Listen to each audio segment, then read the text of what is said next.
What's up, everybody? This is the second video where I talk about influence and how I made it and why I made it. And then I show you another track. So I had been talking a little bit about the basses that I made from the Daft Punk remixes, and somebody asked me what I meant by that and like where that came from. So let me show it to you. So these basses right here.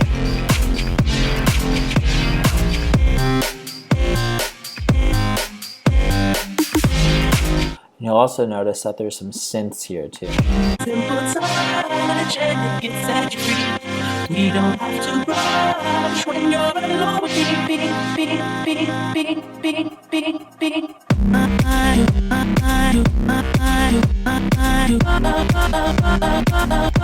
So when I made those basses, essentially what it is two oscillators.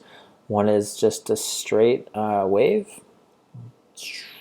and the other one is another wave just like it, but it's being modulated with filters. So it's a right, and so it's side by side. It makes kind of like a warping noise, and so I actually created a sampler file to like show you what I'm talking about. So I'm just opening up Logic Pro. Whoops, a daisy. Yeah. All right, so here is an example of that bass.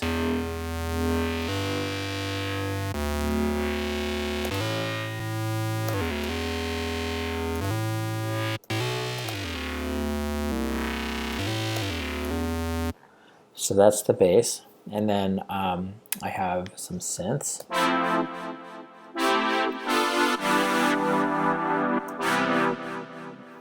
And then I have another one.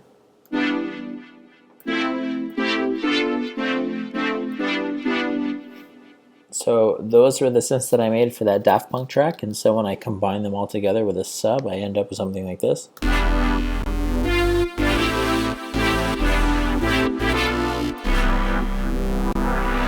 And so when I put it with a beat,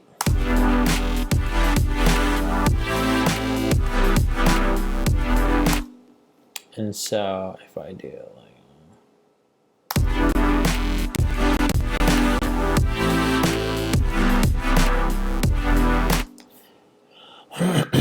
and part of the sound that makes it sound this way is by using compression and limiting. So for instance, I'll take compressor and I'll duck the beat from the kick. It's just classic side chains, right? And then I'll take a little bit of saturation,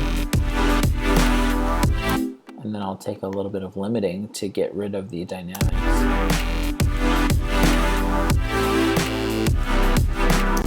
And then separately on the bass parts, I'll actually use a little limiting as well.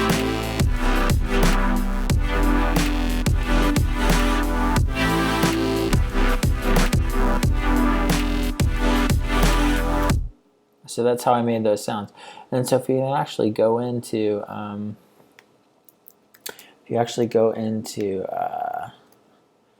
anything on this album, you'll find that I have those same parts.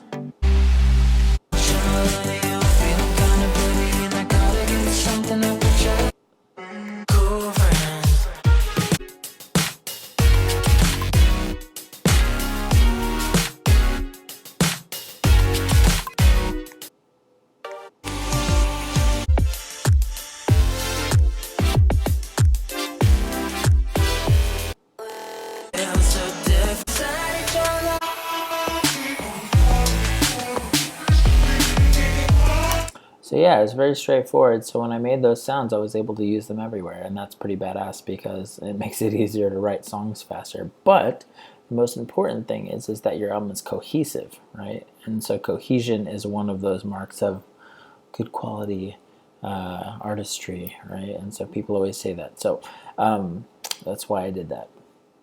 Another question that I got recently from folks was about how I created the vocals. So the vocals have a very distinct sound on this record because they're really lush and they have like a lot of width. And so what I did was I created several tracks where I sang the exact same parts, but then I kind of panned them outward, right? So that way there was lots of overlap. So I'm going to show you. So this is, let's see here. I'm going to turn up the limiter here.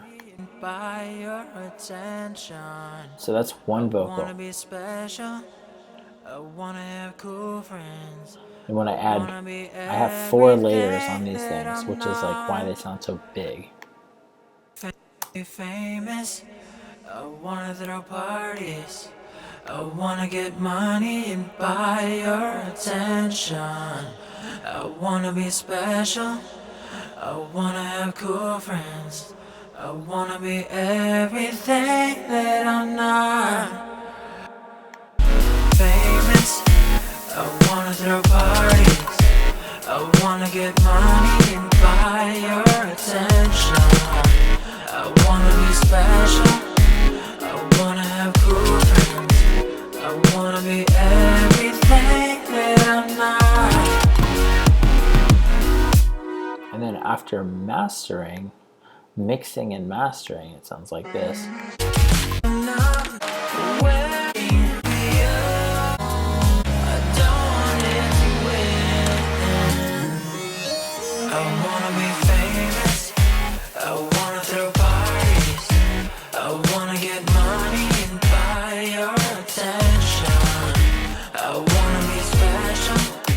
So yeah, that's how I did it. It's pretty straightforward actually, but the tip is that when you sing those things, you got to sing them really mellow, so that way you can hit the same exact intensity and notes each time, and then you can, you know, like kind of like use them like in parallel with each other, because if you're stretching to hit those notes, then a lot of variation happens, and then it's not very clean.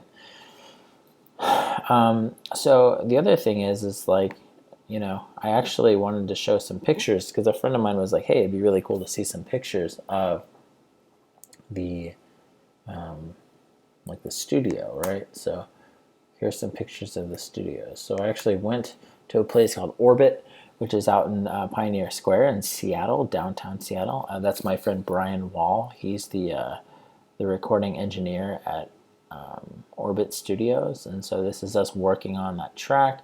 This is me looking all clean and shit. So this place is amazing. They have like a bunch of really great equipment there. It's a legendary studio. There's all these great artists that have performed there. Macklemore, Alice in Chains. There's fucking credits to the Beatles for like remasters and stuff there.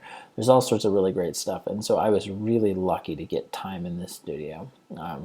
But it was really helpful in terms of like capturing such a good vocal sound, because they're like, you know, sending those tracks through, you know, over here like through 1176s, and just like it's the best sound. So anyway, that was the story there. So with that said, those sounds that I talked about are everywhere on the album, and most importantly, the songs that I love have that sound, right? And so this song that I'm going to show you today is called Can't Put You Away. And Can't Put You Away is a very EDM-ish track. I wrote this song like right after I decided to kind of like start the Machine project. This was like my very Daft Punky user rendition. This track was about essentially looking back on a past relationship and realizing that all the good things you saw about that relationship weren't so good after all, now that all the love has washed away, right? And so you're looking at this picture and you're seeing your past not through a rosy lens anymore, but through reality, right? So it's called I Can't Put You Away.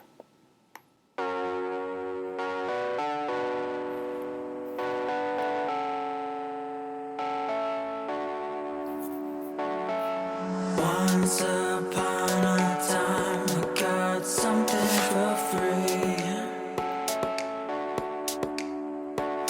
You gave me your attention and you took it from me. Now I just sit and look at your picture.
I created that vocal chop sitting in the back seat of my friend's car as we were driving to Portland from Seattle.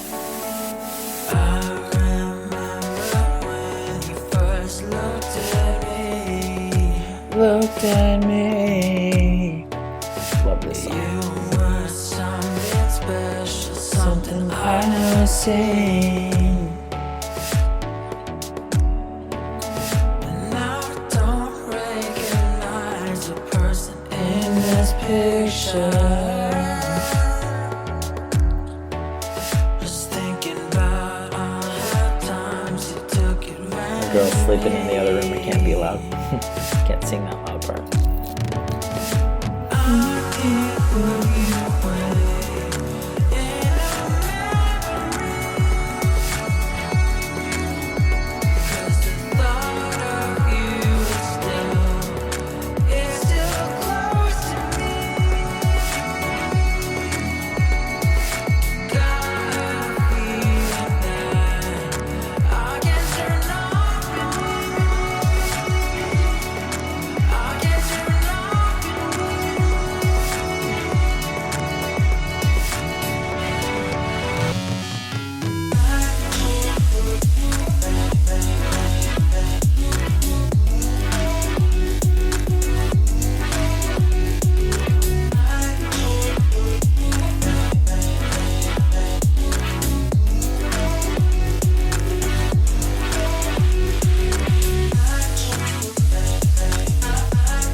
And you know what? I love me some vocoder.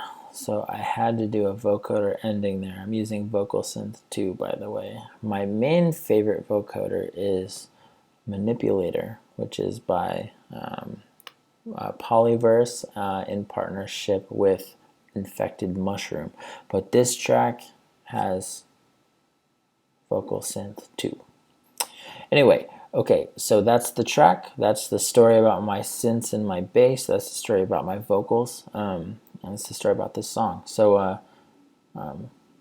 tune in for the next track. So this is part 2. Next up is part 3. So, all right, see y'all later.